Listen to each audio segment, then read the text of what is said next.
Welcome my YouTube channel unique study with Nitin.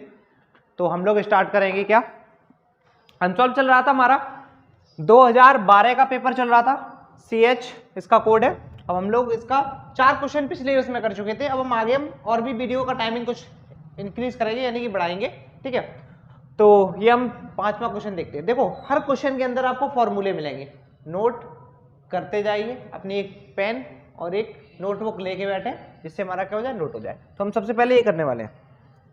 तो हमारा है एक समबाहु त्रिभुज जिसका प्रत्येक भुजा की लंबाई, भुजा नहीं लिखा है इसमें, प्रत्येक भुजा की लंबाई कितनी है, 12 सेंटीमीटर है। शीर्षलंब की लंबाई ज्ञात कीजिए। सबसे पहले तो आपको पता होना चाहिए शीर्षलंब होता क्या है। देखो शीर्षलंब क्या होता है, एक त्रिभुज से इस भुजा पे, सामने वाली भुजा पे डाला गया लंब क्या कहलाता है, शीर्ष लंब कहलाता है, इसकी लंबाई। अब ये देख बताइए, जब हमारी भुजाएं बराबर होंगी तो इसकी माध्यिका, ठीक है, लंब और शीर्ष लंब सभी के सभी क्या होंगे, बराबर होंगे। तो हमें वही लगाना है, माध्यिका वाला फॉर्मूला। यानी कि हमें सबसे पहले भुजा, यानी कि भुजा की लंबाई कितनी दे रखी है, 12 सेंटीमीटर। और आप याद कर लीजिए एक फॉर्मूला है हमारे पास, क्या है, समबाहु त्रिभुज की, ठीक है, विकर्ण बोल लीजिए इसको। क्या होगा हमारा, तो ये होता है विकर्ण,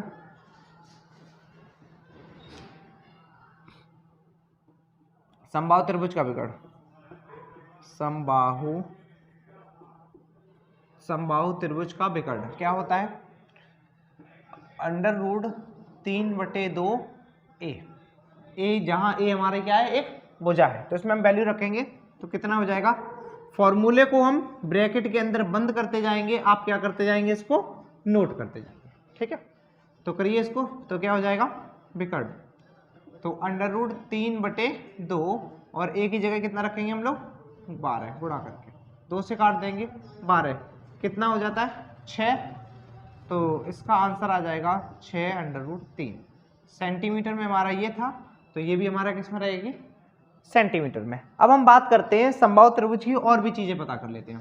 तो समबाहु त्रिभुज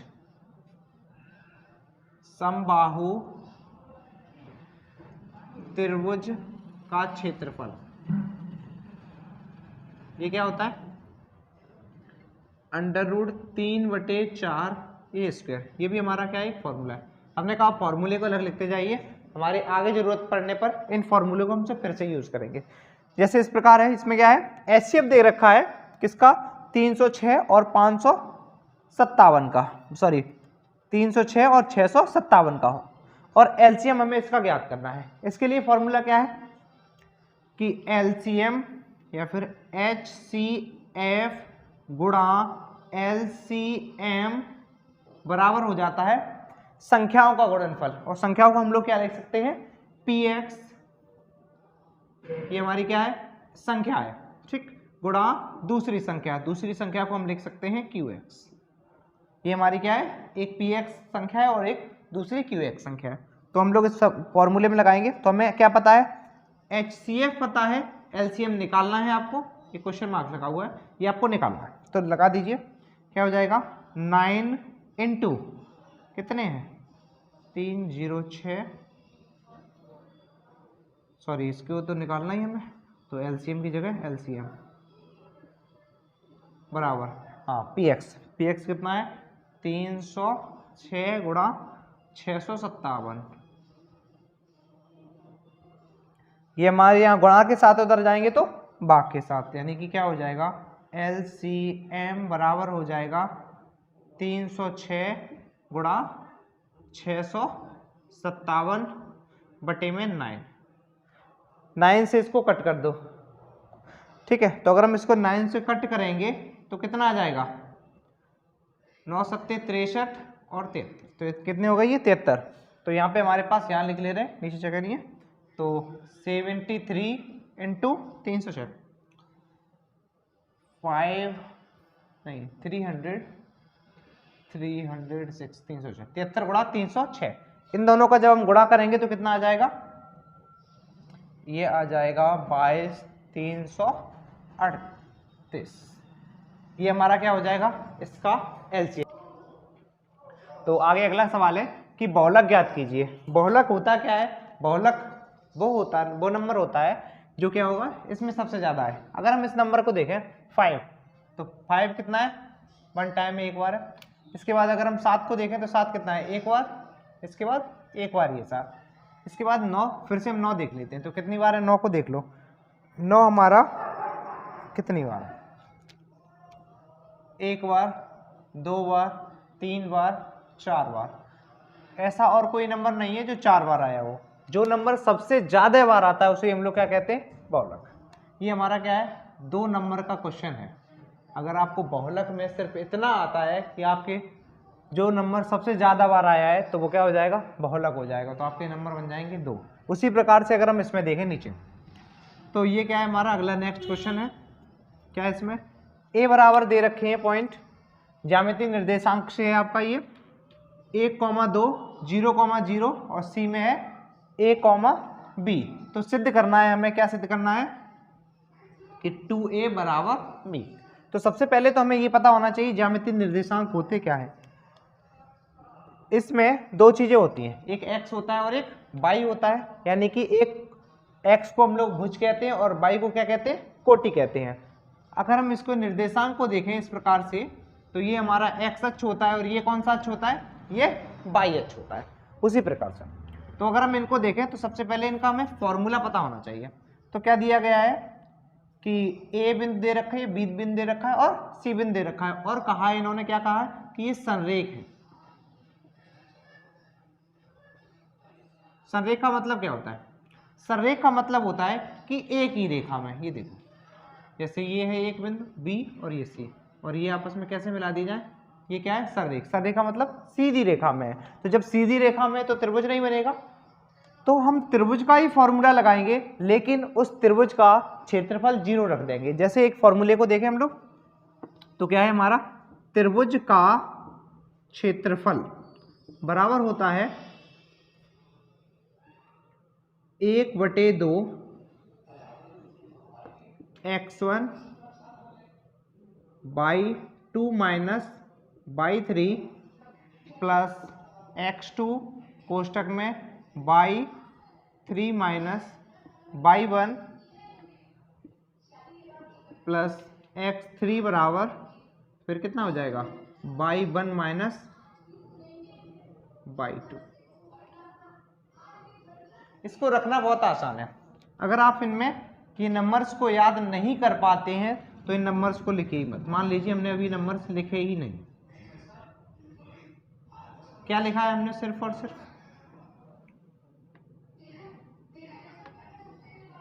ये लिखा है, क्या लिखा, x कोष्टक में बाई माइनस बाई, फिर प्लस करके x, फिर बाई माइनस बाई, फिर x बाई माइनस बाई, और हमने लास्ट में लगा दिया क्या, बड़ा कोष्टक लगा दिया।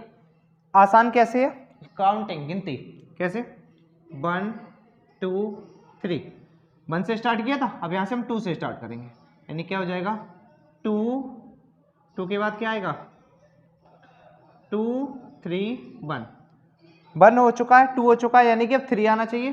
तो 3 के बाद क्या आना चाहिए 1।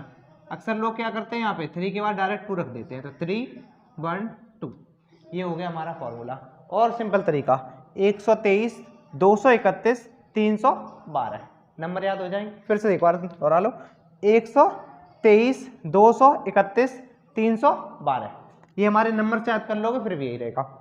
ये हमारा त्रिभुज का क्षेत्रफल होता है। जब हम सररेख की बात करेंगे तो इस त्रिभुज के ही बराबर, यानी कि इस त्रिभुज का क्षेत्रफल हटा देंगे और 1/2 हटाओ या ना हटाओ, उसी के बराबर क्या कर देंगे हम 0 कर देंगे, तो हमारा किसका बन जाएगा, सररेख के लिए एक हमारा फॉर्मूला तैयार। अब हमें सररेख के लिए फॉर्मूला बनाएंगे तो हमें क्या चाहिए, इसमें वैल्यूज। तो हमारे पास 3 रखे होने चाहिए, A B C। इसी में क्या करेंगे हम इनका x y z, यानी कि x1 x2 y1 y2, ये सारी चीजें। तो क्या हो जाएगा इसमें, पहले वाले को रखेंगे x1 y1, फिर x2 y2, और फिर x3 और y3। अब कुछ नहीं करना है, जो हमारे पास वैल्यूज है उनमें रखते जाइए। देखो कैसे रखेंगे वैल्यू को, देखो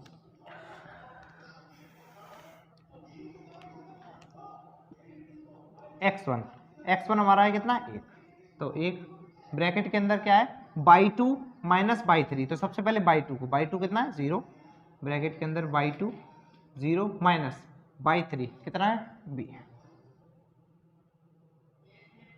प्लस का प्लस x2, ये था x1 तो ये x2, x2 कितना है 0 0 ब्रैकेट के अंदर बाई 3 माइनस बाई 1, बाई 3 क्या है हमारा बाई 3, तो b माइनस बाई 1 कितना है 2 प्लस x3, x3 हमारे पास कितना है a, इसके बाद कितना है बाई 1 माइनस बाई 2, तो बाई 1 2 माइनस बाई 2 0 हो गया। अब कुछ नहीं अंदर गुणा करेंगे। अगर हम यहाँ देखें कोई भी संख्या 0 में से घटाई जाती है, अगर आपने क्या किया किसी से 2 रुपए लिए तो आपसे उधार हो गए, यानी कि आप पे माइनस में है, तो उसी प्रकार से ये क्या हो जाएंगे बराबर माइनस का b, 0 के साथ किसी का भी गुणा करते हैं तो 0 हो जाता है, उसी प्रकार से इस पूरे का जब हम करेंगे गुणा तो क्या हो जाएगा हमारे पास प्लस 0 प्लस 2 का गुणा 1 में करेंगे तो कितना हो जाएगा 2a। अब हम किसी के साथ 0 को जोड़ें या घटाएं कोई फर्क नहीं पड़ता है, तो क्या हो जाएगा इधर हमारा क्या चल रहा है 0 चल रहा है, तो ये b अगर इधर आएगा तो प्लस का हो जाएगा, तो क्या हो जाएगा b बराबर 2a, या फिर इसी को हम क्या लिख सकते हैं 2a बराबर b। यही क्या हमें करना था सिद्ध करना था। हमने कहा आपको इस प्रकार से सिद्ध, तो हो गया हमारा क्या 2a बराबर b, 2a बराबर b। हमने कहा सारे के सारे फॉर्मूले आपको नोट करने हैं और हर फॉर्मूले को हम क्या करेंगे एक ब्रैकेट के अंदर बंद करके देंगे आपको, तो ये हमारा क्या है फॉर्मूला है, इसको ब्रैकेट के अंदर है, ये आप नोट कर लीजिए। इसके बाद याद रखना त्रिभुज में अगर सररेख की बात कर दे तो उसको क्या कर देंगे त्रिभुज को क्षेत्रफल के बराबर क्या कर देंगे हम 0 कर देंगे। अगला देख लो, ये है क्या है इस सवाल में, देखो ध्यान से। तो इस सवाल के लिए हमें फॉर्मूले याद होने चाहिए। क्या क्या फॉर्मूले याद होने चाहिए, एक होता है sine square theta plus cos square theta equal to 1, कर लो इसको, तो उसमें से किसी एक को उधर भेज दो। हमें क्या चाहिए 1 माइनस कॉस थीटा, तो कॉस को उधर भेज दो, तो क्या हो जाएगा sine square theta equal to 1 minus cos square theta. चीजें क्लियर है, साइन स्क्वायर थीटा तो कितना हो जाएगा 1 माइनस कॉस स्क्वायर थीटा, तो कर दीजिए, तो क्या हो जाएगा अगर हम इस पूरे को किसको 1 माइनस कॉस स्क्वायर थीटा की जगह क्या लिखेंगे साइन स्क्वायर थीटा, तो हमने लिख लिया sign square theta cos square theta. ये किसका उल्टा होता है, एक फॉर्मूले से आपकी सारी चीजें क्लियर करेंगे, यानी कि अगर हम लिखें ऊपर लिख लेते हैं क्या हो जाएगा, यही कर लो L A L, 8th 9th आपने दोनों क्लासेस में पढ़ा होगा, फिर से पढ़ लो एक बार, के ए क्या बोलते हैं इसको लाल बट्टे कक्का। तो क्या होता है इसकी कंडीशन, ये हमारे पास पहला छोड़ जाता है साइन, साइन थीटा का मान होता है साइन बट्टे कर्ड मतलब एल बट्टे के। इसी प्रकार से कॉस थीटा, तो कॉस का मान क्या होता है ए बट्टे के। तीसरे पे आता है टेन थीटा, टेन थीटा का मान होता है एल बट्टे ए। इसके बाद आता है आपका कॉट थीटा, कॉट का मान होता है ए बट्टे एल। और फिर आता है सेक थीटा, और सेक थीटा किसके होता है के बट्टे ए। और फिर आता है कोसेक थीटा, कोसेक थीटा। अगर हम यहाँ आपसे उल्टे भी पूछ ले, अगर आपसे कोई पूछे साइन का उल्टा कौन होता है, तो आप कहेंगे कॉस है। कॉस का उल्टा क्या होता है सेक, टेन का उल्टा क्या होता है कॉट, और कॉट का उल्टा टेन, सेक का उल्टा कॉस, और कोसेक का उल्टा साइन। हमें यहाँ चाहिए कौन cosec square theta. Cosec square theta किसका है साइन का उल्टा, यानी कि अब हम करेंगे गुणा में 1 साइन स्क्वायर थीटा। तो साइन से साइन क्या हो जाएगा कट हो जाएगा और इसका आंसर आ जाएगा, है ना। बिल्कुल सिंपल प्रोसेस, बशर्ते आपको आने चाहिए फॉर्मूले। ये हमने लिखे हैं यहाँ पे फॉर्मूले, आपको करनी है ये सारे के सारे फॉर्मूले नोट। आप स्क्रीनशॉट ले लीजिए। अगर आप पेन नोट वो रखे नहीं बैठे हैं, अगर इसमें पेन नोट वो रखे बैठे हुए हैं तो इसको नोट कर लीजिए, पूरा का पूरा एक बार नोट कर लीजिए, स्क्रीनशॉट ले लीजिए, इसके बाद आप क्लिक करके।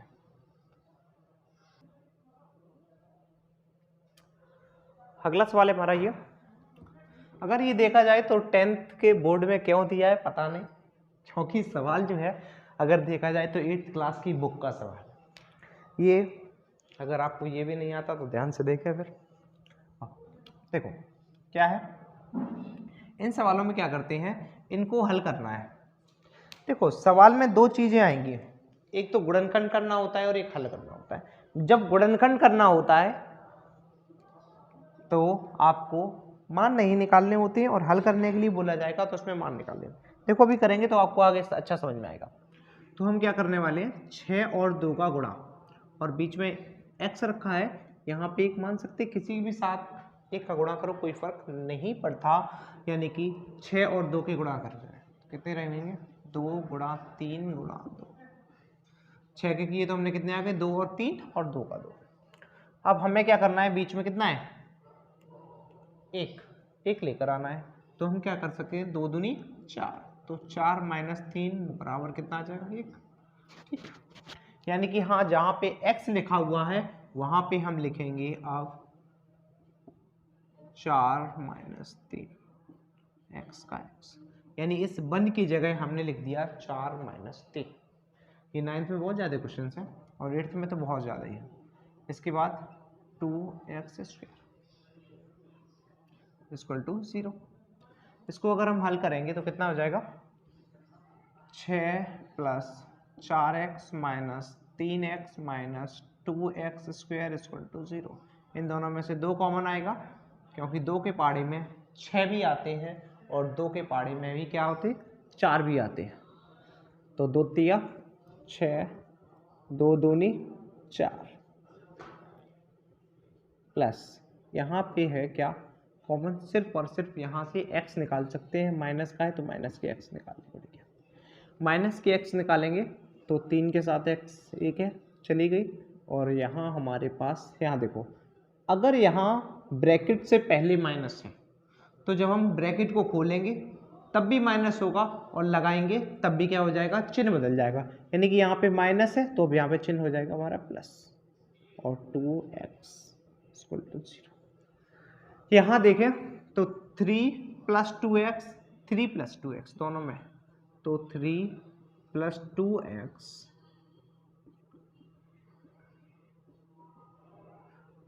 दूसरे ब्रैकेट में क्या आएगा 2 माइनस x, तो 2 माइनस x बराबर 0। अब इन लोगों को अलग अलग 0 कर दें तो कितना हो जाएगा, अगर हम इसको 0 करेंगे तो ये 3 उधर माइनस के हो जाएंगे। ठीक है, अगर यहीं पे हम अलग अलग 0 करें तो कितना हो जाएगा 2x बराबर माइनस के 3 और x बराबर कितने हो जाएंगे माइनस के 3/2। पहली वैल्यू आ गई। दूसरे में यहाँ x माइनस का उधर जाके प्लस का हो जाएगा, तो 2 बराबर x, यानी कि हमारे क्या हो गए, हल हो गए। अगर आपसे सिर्फ गुणनखंड करने के लिए कहा जाए तो आप यहीं छोड़ देंगे बस, लेकिन आपसे हल करने के लिए कहा जाए या फिर आपसे मान ज्ञात करने के लिए कहा जाए तो आप इस प्रकार से पूरा का पूरा करें। अब हम लोग क्या करेंगे, नेक्स्ट क्वेश्चन करेंगे। नेक्स्ट इसमें कह रहा है कि इसके जो मान हैं दोनों जो समीकरण हैं वो कैसे समपाती है। समपाती का मतलब होता है एक ही रेखा पर, यानी कि एक ही रेखा पर होंगे तो 3 चीजें होती हैं। सबसे पहले उन 3 चीजों को देखें, यहाँ आपको दिखाई दे रहा है 3 कंडीशन है हमारे पास। क्या कंडीशन है कि किसी भी उसमें अगर ए बी के मान, पहले ए बी के मान की बात कर लेते, क्या होता है A1 क्या होता है A2। जो x के साथ होता है वो होता है a, यानी कि ये 2 है हमारे पास समीकरण, तो एक को A1 कर लेंगे यानी A1 इक्वल टू 3। ठीक, तो B भी आएगा, तो B इक्वल टू y के साथ जो होता है उसे हम B बोलते हैं। अगर इसके 2 समीकरण है इसलिए इसका क्या करेंगे B1, तो B1 हमारे पास हो जाएगा माइनस का 1, यहाँ माइनस लगा हुआ है और यहाँ पे कुछ नहीं है, तो हमने कहा कि उसके साथ जैसे हमने 1 रखा था हम यहाँ भी क्या कर सकते हैं, यहाँ 1 को रख सकते हैं, इसलिए हम यहाँ इसको क्या रखेंगे, -1। आगे c इक्वल टू, तो c1 इक्वल टू हो जाएगा हमारा 8 इस समीकरण में। सबसे बड़ी अगर आपको परेशान करने वाली बात होगी तो बात ये होगी कि वो c को उधर दे दें, यानी कि c को भी हमें यहाँ पे अगर देखें ये समीकरण क्या है, देखो एक्चुअल में हमारा समीकरण होता क्या है वो देखिए पहले आप। जो समीकरण होता है वो क्या होता है, समीकरण हमारा ये होता है कि ax plus by plus c। अगर हम c को देखें तो वो इधर होना चाहिए हमारा, नीचे वाले कंडीशन में क्या रखा हुआ है कि माइनस का 16 जो कहाँ रखा हुआ है, अलग रखा हुआ है, यहाँ पे आ जाएगा 6x माइनस kx, ये माइनस के 16 के 10 के बन जाएंगे, प्लस के 16। बच्चे अक्सर कहीं गलती करते हैं तो वो यही है कि c को कहाँ नहीं रखते, c हमारा इसी तरफ होगा जहाँ x और y होंगे, वहीं पे क्या होना चाहिए, c होना चाहिए। देखते हैं इसकी भी वैल्यू लिख लीजिए। तो पहले समीकरण की हमने a1 a2 से रखी थी, तो हम इस प्रकार से यहाँ पे a2, तो a2 इक्वल टू कितना हो जाएगा 6 और b2 इक्वल टू कितना हो जाएगा माइनस का k और c2 कितना हो जाएगा c2, क्या रख लीजिए आप, c इक्वल टू हो जाएगा प्लस के 16। सभी चीजें एकदम क्लियर है, ठीक। अब हम बात करते हैं संपाती की। तो संपाती किस प्रकार से होगा, हमारे पास 3 प्रकार के समीकरण होते हैं। देखिए समीकरण 3 प्रकार के होते हैं तो क्या होगा, अगर हम फर्स्ट टाइप देखें इसका कि क्या है कि समीकरण में a1 और a2 तो बराबर है, बट हमारा अगर हम देखें कि c1 और c2 क्या नहीं है, बराबर नहीं, तो हम लोग किस प्रकार से देखेंगे, अगर हम ये दोनों बराबर है परंतु ये बराबर नहीं है, तब हमारी जो रेखाएं होंगी वो कैसी होंगी, संपाती नहीं होंगी। संपाती की कंडीशन क्या होती है, तीनों की बराबर, ठीक। तो 3 कंडीशन, अगर इसको देख लें हमारी समांतर होगी, इधर आ, यानी कि हमारे कैसी होंगी, समांतर। अगर हमारे पहले ही दूसरे बराबर नहीं है तो हमारी होती प्रतिच्छेदित, प्रतिच्छेदित।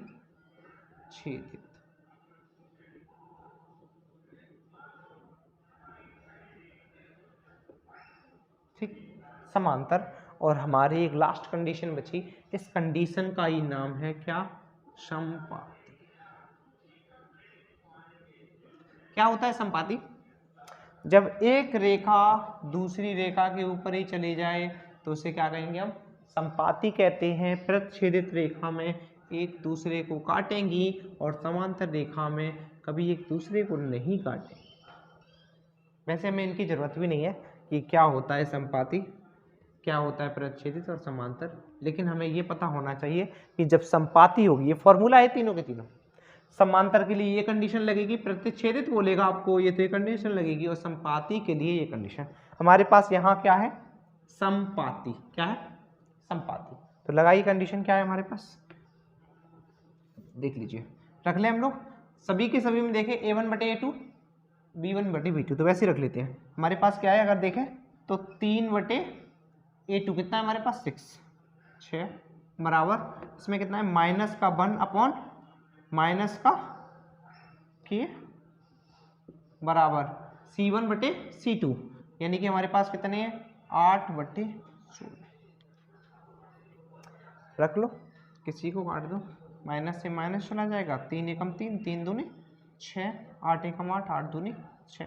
कंपेयर हम क्या कर सकते हैं, फर्स्ट सेकंड में भी कर सकते हैं और सेकंड। हमें तो k की वैल्यू पता करनी है, किस किस में कर ले, किसी में भी कर लो, हमारा 1/2 तो आ ही रहा है, यानी कि क्या हो जाएगा 1 बट्टे k बराबर 1 बट्टे 2, ठीक है। चाहे इसके 1 बट्टे 2 उठा लो, चाहे इसके 1 बट्टे 2 डालो, वैल्यू तो सेम है। फिर ये गुणा कर दीजिए, क्रॉस मल्टीप्लिकेशन, कैंची गुणा, पता नहीं क्या क्या नाम है इसके, कर दीजिए। तो क्या होगा 2 एकम 2 और k एकम k, तो k इक्वल टू 2। आपका बन जाता है 3 नंबर का क्वेश्चन कंप्लीट। याद रखिए जब भी आप वीडियो देखेंगे तो आपके साथ नोटबुक, पेन जरूर होना चाहिए जिससे आप क्या कर सकें, इन फॉर्मूलों को नोट कर सकें।